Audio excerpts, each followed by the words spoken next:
বন্ধুরা আরও একটি নতুন ভিডিওতে সবাইকে স্বাগত জানাই। আজকে আমরা এই ভিডিওতে জেনারেল নলেজ এবং পুষ্টি ও স্বাস্থ্য থেকে বেশ কিছু বাছাই করা কমনযোগ্য প্রশ্ন নিয়ে আলোচনা করব, যেগুলি উত্তর ও দক্ষিণ 24 পরগনা জেলার প্রার্থীরা আগামী সপ্তাহে পরীক্ষা দেবে তাদের জন্য কিন্তু খুবই গুরুত্বপূর্ণ হতে চলেছে। তাই অবশ্যই তোমরা গুরুত্ব সহকারে ভিডিওটি শুরু থেকে শেষ পর্যন্ত দেখবে। এই ধরনের প্রশ্নই তোমাদের অঙ্গনওয়াড়ি কর্মী ও সহায়িকা নিয়োগের পরীক্ষায় কিন্তু থাকবে। বন্ধুরা, অনেকেই তোমরা রচনার জন্য কমেন্ট করেছো, তো দেখো রচনার কিন্তু কিছু সাজেশন তোমাদের সামনে তুলে ধরব। অনেকবার কিন্তু এই রচনাগুলো সম্পর্কে আমরা বলেছিলাম। আরও একবার দেখো বন্ধুরা, এখানে 9টি রচনা রয়েছে। এগুলি কিন্তু তোমরা পিডিএফ আকারে পেয়ে যাবে। তোমরা এই হোয়াটসঅ্যাপ নাম্বারে কিন্তু মেসেজ করে যারা যারা রচনা পেতে চাও অবশ্যই যোগাযোগ করবে। তো বন্ধুরা, আজকে আর বেশি দেরি না করে চলো ক্লাসটি শুরু করি। আজকের প্রথম প্রশ্নটি কি রয়েছে দেখো বন্ধুরা, জিকের থেকে ভারতের কোথায় বছরে দুবার বৃষ্টিপাত হয়? মালাবার উপকূল, কোঙ্কণ উপকূল, করমণ্ডল উপকূল, কোনোটিই নয়। তাহলে কোন অপশনটি সঠিক হবে? বন্ধুরা, তোমরা অবশ্যই কিন্তু কমেন্ট করে জানাবে ভিডিওর শেষে যে কে কটি প্রশ্নের উত্তর ঠিক করতে পেরেছো। তো এখানে ভারতের কোথায় বছরে দুবার বৃষ্টিপাত হয়? এই প্রশ্নের উত্তরটি হবে করমণ্ডল উপকূল। ভারতের করমণ্ডল উপকূল বা তামিলনাড়ুতে বছরে দুবার বৃষ্টিপাত হয়। এর পরের প্রশ্ন, ইসরোর বর্তমান চেয়ারম্যান কি? ভেরি ইম্পর্টেন্ট একটি কোশ্চেন। ইসরোর বর্তমান চেয়ারম্যান কি? Doctor S Somnath, Vikram Sarabhai, doctor K Sivan, Satish Dhawan. তাহলে কোন অপশনটি সঠিক হবে? এই প্রশ্নের সঠিক উত্তরটি হবে option A, doctor S Somnath. ইসরোর বর্তমান চেয়ারম্যান হলেন ডক্টর এস সোমনাথ। পরের প্রশ্নটি দেখো কি রয়েছে, রাষ্ট্রপতির শপথ বাক্য পাঠ করান কে? প্রধানমন্ত্রী, ভারতের মুখ্য বিচারপতি, উপরাষ্ট্রপতি, লোকসভার অধ্যক্ষ। তাহলে কোন অপশনটি সঠিক হবে? এখানে বন্ধুরা অপশন বি, ভারতের মুখ্য বিচারপতি। ভারতের মুখ্য বিচারপতি রাষ্ট্রপতির শপথ বাক্য পাঠ করান। এর পরের প্রশ্নটি, 2024 প্যারিস অলিম্পিকে ভারত মোট কয়টি পদক পেয়েছিল? 2024 প্যারিস অলিম্পিকে ভারত মোট কয়টি পদক পেয়েছিল? 4টি, 5টি, 6টি, 7টি। তাহলে কোন অপশনটি এখানে সঠিক হবে? এই প্রশ্নের সঠিক উত্তরটি হবে অপশন ডি, 7টি। 2024 প্যারিস অলিম্পিকে ভারত মোট 7টি পদক পেয়েছিল। এবারের প্রশ্ন, ভারতের মুক্তি সংগ্রামের প্রথম মহিলা শহীদ কে? মাতঙ্গিনী হাজরা, সরলা দেবী চৌধুরানী, প্রীতিলতা ওয়াদ্দেদার, বীণা মজুমদার। কোন অপশনটি সঠিক হবে? এই প্রশ্নের সঠিক উত্তরটি হবে অপশন সি, প্রীতিলতা ওয়াদ্দেদার। ভারতের মুক্তি সংগ্রামের প্রথম মহিলা শহীদ হলেন প্রীতিলতা ওয়াদ্দেদার। পরের প্রশ্ন, কোন ভিটামিনের রাসায়নিক নাম folic acid? Vitamin B12, vitamin B9, vitamin E, vitamin K. কোন ভিটামিনের রাসায়নিক নাম ফলিক অ্যাসিড? এই প্রশ্নের সঠিক উত্তরটি হবে option B, vitamin B9। Vitamin B9-এর রাসায়নিক নাম হলো ফলিক অ্যাসিড। পরের প্রশ্নটি দেখো। এবারের প্রশ্ন, স্কারভি রোগে কোন অঙ্গ আক্রান্ত হয়? দাঁত, চোখ, গলা, ফুসফুস। কোন অপশনটি সঠিক হবে? এখানে বন্ধুরা অপশন এ, দাঁত হবে সঠিক উত্তর। স্কারভি রোগে যে অঙ্গটি আক্রান্ত হয় সেটি হলো দাঁত। ভারতের মশলার বাগান বলা হয় কাকে? বেঙ্গালুরু, তামিলনাড়ু, কেরালা, গোয়া। কোন অপশনটি সঠিক হবে? এই প্রশ্নের সঠিক উত্তরটি হবে অপশন সি, কেরালা। ভারতের মশলার বাগান বলা হয় কেরালা রাজ্যকে, কারণ এই কেরালায় প্রচুর পরিমাণে মশলা পাওয়া যায়, তাই একে মশলার বাগান বলা হয়। এবারের প্রশ্ন, ম্যালেরিয়া রোগের বাহক কে? স্ত্রী অ্যানোফিলিস মশা, পুরুষ অ্যানোফিলিস মশা, কিউলেক্স মশা, এডিস মশা। কোন অপশনটি সঠিক হবে? এই প্রশ্নের সঠিক উত্তরটি হবে অপশন এ, স্ত্রী অ্যানোফিলিস মশা। ম্যালেরিয়া রোগের বাহক হলো স্ত্রী অ্যানোফিলিস মশা। পরের প্রশ্নটি দেখো, ডেঙ্গু রোগের বাহক কে?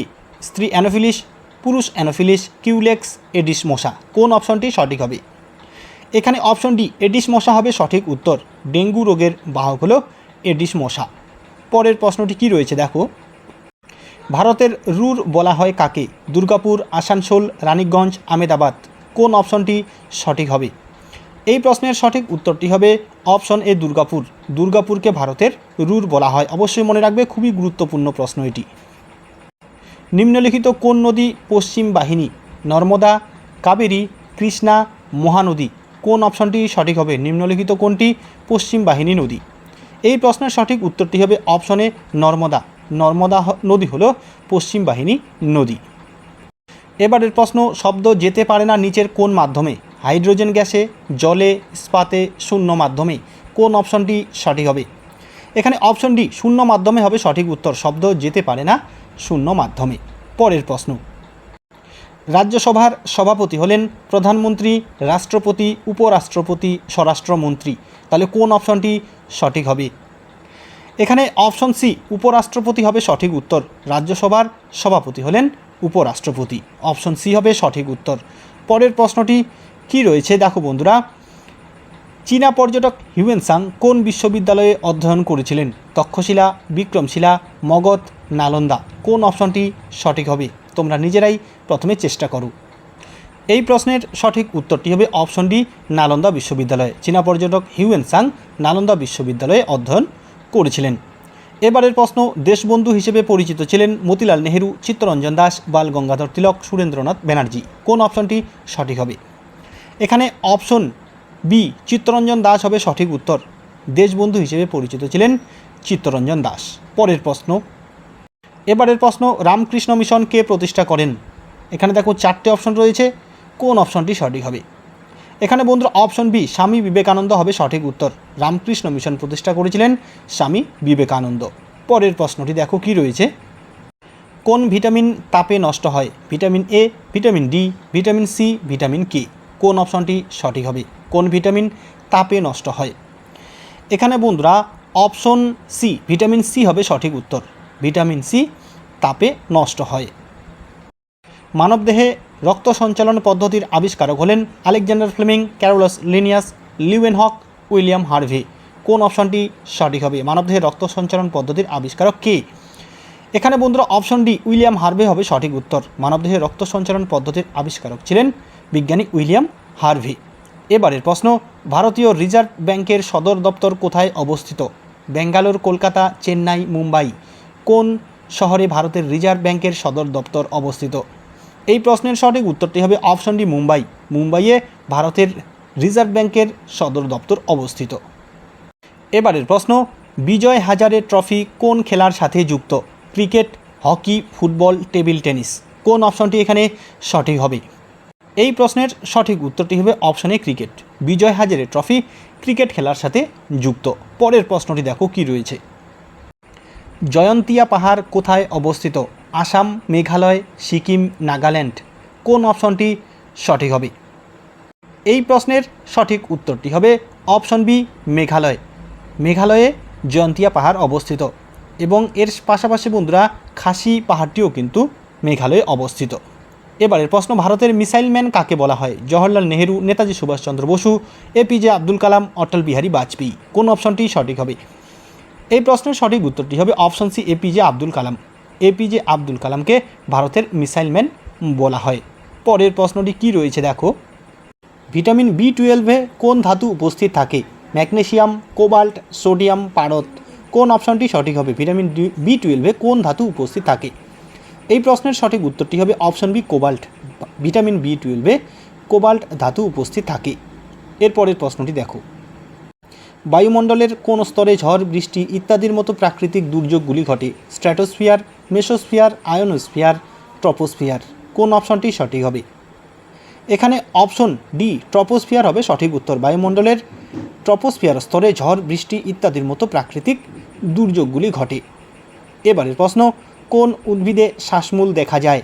দেবদারু, গরান, ইউক্যালিপটাস, ফার্ন। তাহলে কোন অপশনটি সঠিক হবে? এই প্রশ্নের সঠিক উত্তরটি হবে অপশন বি গরান। গরান উদ্ভিদে শ্বাসমূল দেখা যায়। সুন্দরবনের উদ্ভিদ সুন্দরী, গরান এইগুলি গাছে শ্বাসমূল দেখা যায়। এবারের প্রশ্ন, লালারসে কোন উৎসেচক থাকে? Renin, pepsin, ptyalin, ইরিপসিন। কোন অপশনটি সঠিক হবে? এখানে অপশন সি টায়ালিন হবে সঠিক উত্তর। লালারসে টায়ালিন উৎসেচক থাকে। পরের প্রশ্নটি, এটিএমের পুরো নাম কি? Automatic transaction machine, automatic transfer machine, automated teller machine, automated transfer machine. কোন অপশনটি সঠিক হবে? এখানে option C automated teller machine হবে সঠিক উত্তর। এটিএমের পুরো নাম হলো অটোমেটেড টেলার মেশিন। পশ্চিমবঙ্গ রাজ্যে কন্যাশ্রী প্রকল্প কবে চালু হয়? 2014 সালে, 2011 সালে, 2012 সালে, 2013 সালে। তাহলে কবে পশ্চিমবঙ্গ রাজ্যে কন্যাশ্রী প্রকল্প চালু হয়? এই প্রশ্নের সঠিক উত্তরটি হবে অপশন ডি 2013 সালে। পশ্চিমবঙ্গ রাজ্যে কন্যাশ্রী প্রকল্প চালু হয়েছিল 2013 সালে। পরের প্রশ্নটি দেখো, আইসিডিএস প্রকল্পে কোন বয়সের শিশুরা সুবিধা পেয়ে থাকে? 0 থেকে 3 বছর, 1 থেকে 5 বছর, 0 থেকে 6 বছর, 0 থেকে 2 বছর। কোন অপশনটি সঠিক হবে? এখানে অপশন সি 0 থেকে 6 বছর হবে সঠিক উত্তর। আইসিডিএস প্রকল্পে 0 থেকে 6 বছরের শিশুরা সুবিধা পেয়ে থাকে। পরের প্রশ্নটি দেখো, জাতীয় কংগ্রেসের প্রথম মহিলা সভাপতি কে ছিলেন? Sarojini Naidu, Annie Besant, Sucheta Kripalani, Indira Gandhi. কোন অপশনটি এখানে সঠিক হবে? এখানে বন্ধুরা অপশন বি অ্যানি বেসান্ত হবে সঠিক উত্তর। জাতীয় কংগ্রেসের প্রথম মহিলা সভাপতি ছিলেন অ্যানি বেসান্ত। অপশন বি হবে এখানে সঠিক উত্তর। এর পরের প্রশ্নটি দেখো কি রয়েছে, আন্তর্জাতিক যোগ দিবস কবে পালিত হয়? 21শে জুন, 23শে জুন, 21শে জুলাই, 22শে জুলাই। কোন অপশনটি সঠিক হবে? এখানে বন্ধুরা অপশন এ 21শে জুন হবে সঠিক উত্তর। আন্তর্জাতিক যোগ দিবস পালিত হয় 21শে জুন দিনটিতে। পরের প্রশ্ন দেখো, পশ্চিমবঙ্গের রেশম শিল্পের প্রধান জেলা হলো পুরুলিয়া, মুর্শিদাবাদ, কোচবিহার, হুগলি। কোন অপশনটি সঠিক হবে? এই প্রশ্নের সঠিক উত্তরটি হবে অপশন বি মুর্শিদাবাদ। পশ্চিমবঙ্গের রেশম শিল্পের প্রধান জেলা হলো মুর্শিদাবাদ। পরের প্রশ্নটি দেখো, পশ্চিমবঙ্গের সর্বাধিক বৃষ্টিবহুল অঞ্চল কোনটি? বক্সা ডুয়ার্স, দার্জিলিং, শিলিগুড়ি, আসানসোল। কোন অপশনটি সঠিক হবে? অপশন এ বক্সা ডুয়ার্স হবে সঠিক উত্তর। পশ্চিমবঙ্গের সর্বাধিক বৃষ্টিবহুল অঞ্চল হলো বক্সা ডুয়ার্স। পরের প্রশ্নটি কি রয়েছে দেখো, গান্ধার শিল্প কোন যুগে বিকশিত হয়েছিল? খুবই গুরুত্বপূর্ণ প্রশ্ন। পাল যুগে, মৌর্য যুগে, গুপ্ত যুগে, কুষাণ যুগে। কোন অপশনটি সঠিক হবে? এখানে অপশন ডি কুষাণ যুগ হবে সঠিক উত্তর। গান্ধার শিল্প কুষাণ যুগে বিকাশ লাভ করেছিল। এর পরের প্রশ্নটি চলো দেখে নিই কী রয়েছে। নীলদর্পণ নাটকটির ইংরেজি অনুবাদ কে করেন? Rabindranath Thakur, Michael Madhusudan Dutt, John Carey, Umeshchandra Dutta. কোন অপশনটি সঠিক হবে? এই প্রশ্নের সঠিক উত্তরটি হবে option B Michael Madhusudan Dutt. Nildarpan নাটকটির ইংরেজি অনুবাদ করেন মাইকেল মধুসূদন দত্ত। মাড়ি থেকে রক্ত পড়া কোনটির অভাবজনিত লক্ষণ? Vitamin A, vitamin C, vitamin E, vitamin P. কোন অপশনটি সঠিক হবে?